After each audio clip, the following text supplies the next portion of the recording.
The Matrix is a computer-generated dream world, built to keep us under control in order to change a human being into this.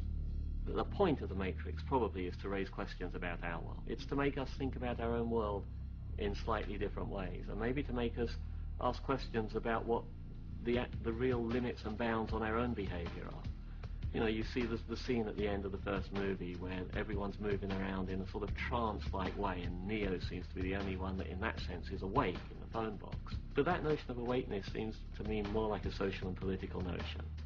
I don't look at the story of the Matrix as being literally a story of man versus technology. It's much more about the robots and the machines and the computers represent rigid thinking, institutionalized control, which people generally allow themselves to be subjected to. You have a social critique on the outside, dialectical materialism that's sort of Marx filtered through Cornel West. But the irony is that in the Matrix, people are the means of production eventually. This great symbol of people being batteries. While they sleep, their bodies are actually batteries that power the city of the robots and this whole mechanical society. It's a very powerful symbol. Because people, you know, when they're completely asleep to what's going on around them, are exploited to that extent. They're giving up their very life force to run the society in a lot of ways. When we become passive consumerists, you know, we're surrendering our life force. You are a slave, Neo. Like everyone else, you were born into bondage, born into a prison that you cannot smell or taste or touch. A prison for your mind. Cornel West has written about how black people can see themselves through white eyes. They don't see themselves with their own eyes as authentic human beings. They are viewing themselves through a framework of ideas given to them by the hegemonistic white society. I think that is an idea which the Wachowski brothers have really taken to heart and incorporated as one of the strands in this multiplex of prisons that their people are breaking out of.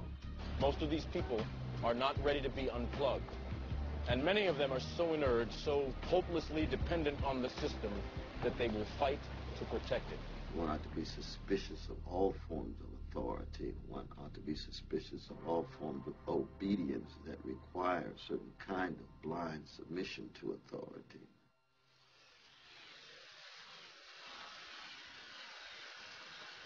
The only thing that we know for certain is that nothing is certain. And that idea goes back, in some form, to Socrates.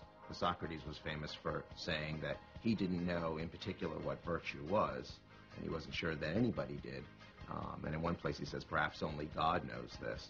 Socratic wisdom, famously, is knowing that you do not know, and knowing the limits of things. This recognition of the limits of our knowledge seems to be foundational for beginning to remedy that condition.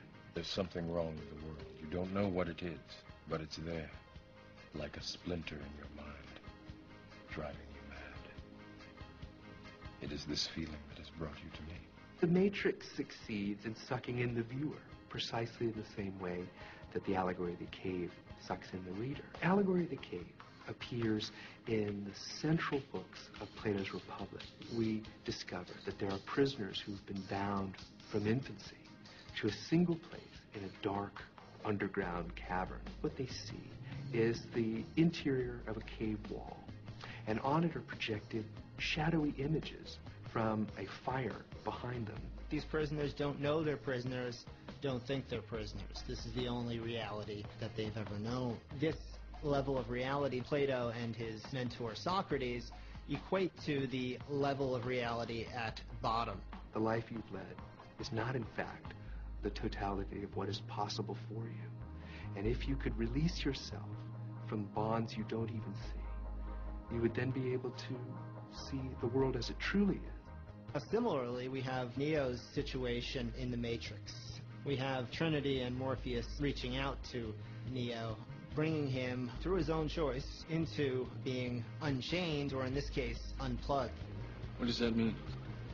It means buckle your seatbelt, Dorothy, because Kansas is going bye-bye.